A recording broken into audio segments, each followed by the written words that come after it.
Welcome to Good Fruit Investors. So today we're going to be sharing about mentalities that block us from successfully investing. And so I think this is a great little video specifically for those that have been challenged with investing, or you know someone that's been challenged with investing. Send this to them. This is the video that's going to help jumpstart their journey, hopefully. And if that's not the case, just know that we're going to be having my father. He's going to be coming into the next video that we have, and then our next two videos. And he's going to be sharing his journey. He's going to be sharing the knowledge that he acquired and how he was able to make decisions even later in life to start investing. So the first thing I want to bridge into is we have fear. And I feel like one of the first things when it comes to investing is there's this, I'm scared because, I don't want to lose my money. And that's one of the first things that come to mind when people are investing. It's like, I do not want to lose my money. And so if I go and invest, what's the likelihood that, how am I going to lose my money? And that's a good fear to have. Like, all of these kinds of fears can be healthy because it helps drive us to actually go towards a safe form of investing. But an unhealthy or a large amount of fear tends to block us from the possibility of what can happen. And so that's one thing to kind of keep in mind. So the fear, another thing is the fear of complexity. And it's not good for beginners. A lot of people that I've talked to have said, oh, well, that's just too difficult. I can't even bother to do that because, it just seems like there's just too much to know. And believe it or not, guys, we can demystify that and we can actually open up a whole new perspective, because it is actually quite simple and quite easy for people to get into the realm of investing. My wife, who doesn't even enjoy the whole process of figuring these things out, she's like, wow, I never knew it was so easy to be able to actually self-invest, and how you can model literally similar things that financial advisors are doing within a self-investing approach. And so a little knowledge and experience, it really changes all of that. It changes all of those fears.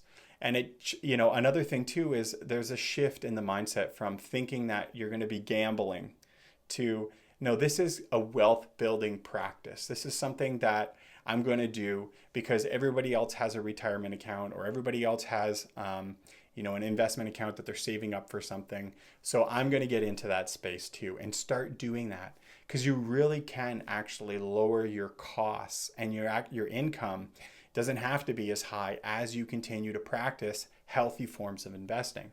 And so the key here is that small steps are what drive this thing forward. So, having small automated contributions, just something that you're able to put aside regularly, just opening up, a registered account somewhere. Maybe you want a retirement account, or maybe you're looking for like just a tax advantage account, whatever it is. There's many different types of accounts depending on where you are in the world.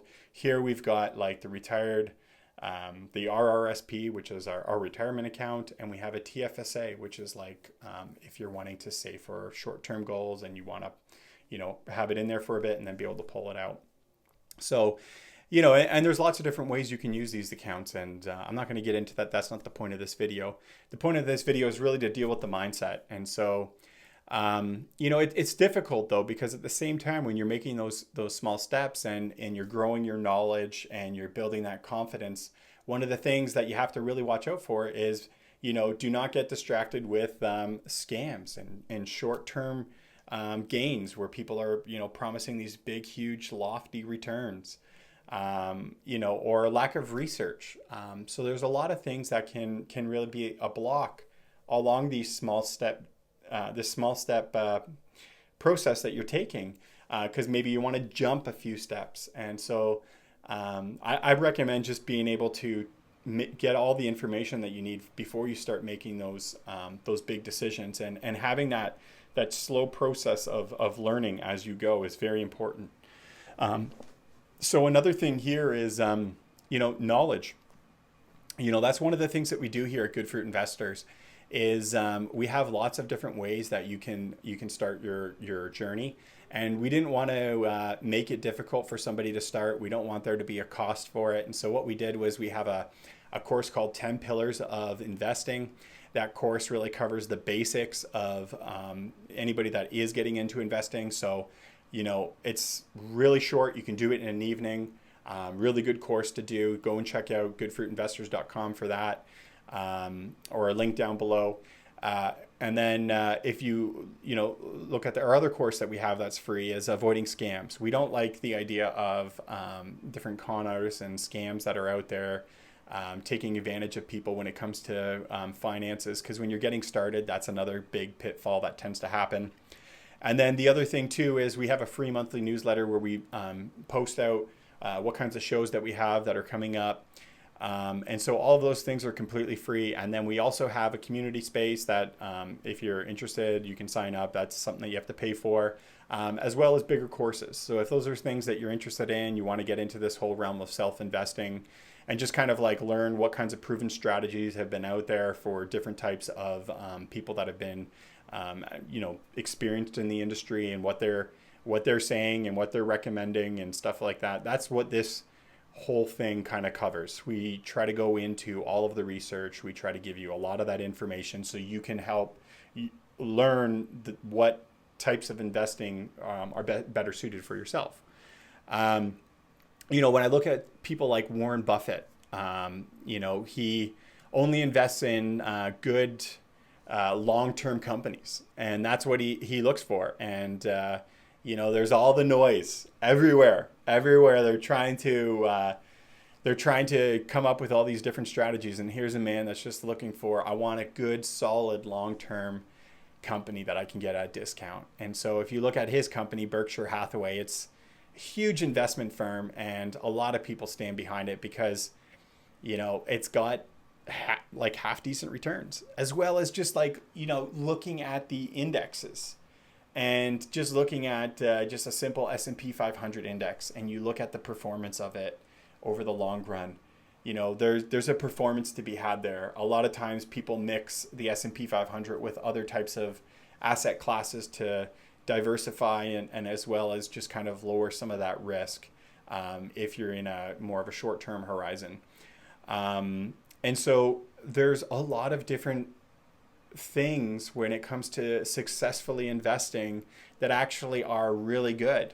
And when you look at needing to buy a car, or you need to go and buy a house, or you need to save for retirement or a kid's wedding or whatever it is, if you could say, okay, if I invest over the next course of years, instead of having to save 15,000, I can save 5,000. Or when you're looking at your retirement, you're like, okay, so if I put this little chunk of money aside right now, this is what I'm going to get when I'm retired, whatever that is. And the cool thing is that you can set those targets yourself. And so, there's a lot of pitfalls when people don't invest. So, I see it time and time again where somebody's like, I never actually got into the realm of investing. And you see, a lot of, people where they're not able to do anything. They're just surviving on a pension, and as long as those pensions exist, right? That's kind of what they're hoping for.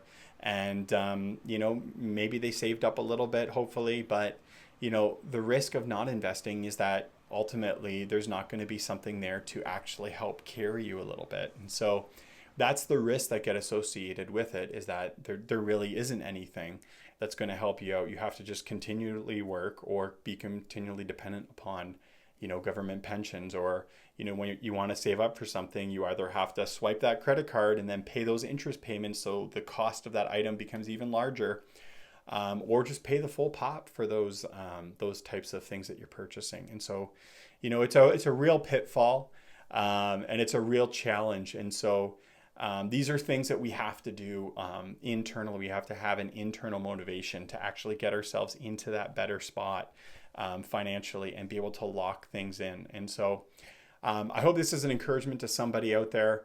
Time and time again, I have conversations with people, and some people where they've just really started to get into the realm of investing. And it's so crazy because it's like a light bulb just tends to go on, is what I find. they start investing and they start learning and and it's just like, I get it. And then, while they're, looking at how much money am I spending on groceries and how much am I saving for retirement and how much am I spending on my house, it's like they can evaluate a future projection of what their finances would look like. And so, sometimes some people, they say, you know what, I'm going to actually be a little bit tighter in this area of my finances so I can have just a little bit more in regards to my savings goals. And so it just becomes almost second nature to have that incorporated into it. And so it's really cool. And usually it takes place when they start getting a lot more of the knowledge behind the investing. And then secondly, when they start seeing how it compounds. And so anyways, it's really cool. And I'm looking forward to the interview with my father. I'm really happy to share that with you, just to give you his journey. A lot of you already know my journey, and so or maybe you just know what kinds of investment strategies that I have, and so it's kind of good to look in the past there and see what kinds of things others have done, and my father and his journey, and it's all part of the process. So looking forward to see you guys in the next video, and have a good one.